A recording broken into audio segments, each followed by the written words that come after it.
Mario, oh Mario, depuis plus de 30 ans, cet unique personnage à la salopette bleue et casquette rouge avec une moustache et un nez plutôt imposant nous a fait rêver, ou plutôt nous a fait jouer durant des heures. Qui n'a jamais joué à Mario? Que ce soit dans Donkey Kong, Super Mario Bros ou Mario Party, tout le monde connaît la mascotte de Nintendo. Mais est-ce que vous connaissez les moindres détails sur le plombier italien? Il y a forcément des choses que vous ne connaissez pas sur lui, et que vous allez pouvoir découvrir dans ce dossier. 5 faits à propos de Mario Bros. Let's go! Au fil de ses nombreuses aventures, ses courses de cartes, ses parties de golf et j'en passe, Mario a su nous cacher plusieurs choses. Certaines sont bien connues des joueurs et d'autres secrets tout autant surprenants sont passés inaperçus. Ne tardons pas plus longtemps et commençons dès maintenant. Mario était chauve dans le premier concept pour le jeu Donkey Kong.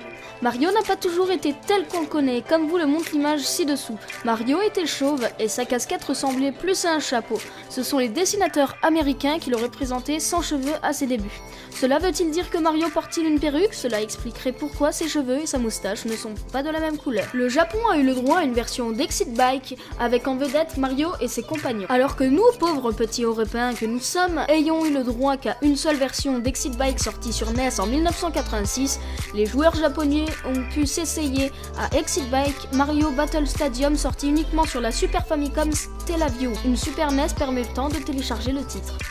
Saturday Supercad, le premier dessin animé Mario. Vous rappelez-vous, dans cette émission, avec comme présentateurs Mario et Luigi, joués par des vrais acteurs, un dessin animé Mario qui se prénommait tout simplement Super Mario Bros était présenté dans cette émission. Donc voici le générique en français, s'il vous plaît. Et connais-tu les deux frères plombiers, héros pas zéro dans les jeux vidéo. Bizarre, bizarre, tout paraît bizarre chez les plombiers. Quand ils réparent les fuites, ils partent dans les tuyaux. Super Mario Bros.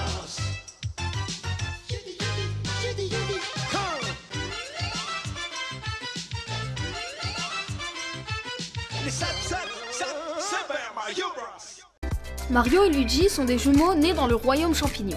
On sait tous que Mario et Luigi sont frères, on sait tous que Mario est le grand frère de Luigi, mais ce que l'on ne sait pas forcément, c'est que ils sont jumeaux. Et oui, la fin du jeu Yoshi Island sur Super NES nous le prouve. Il est aussi précisé qu'ils sont bien nés dans le royaume champignon.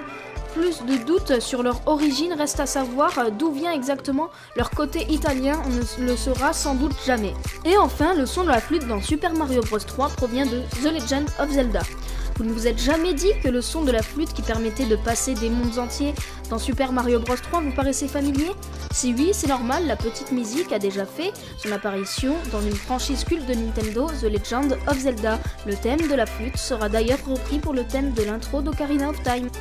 Et voilà, c'est déjà la fin de cette petite vidéo. Si elle t'a plu, n'hésite pas à t'abonner à la chaîne, à partager sur les réseaux sociaux, à lâcher un petit like et un commentaire. Sur ce, moi je vous laisse. Ciao tout le monde. Bye!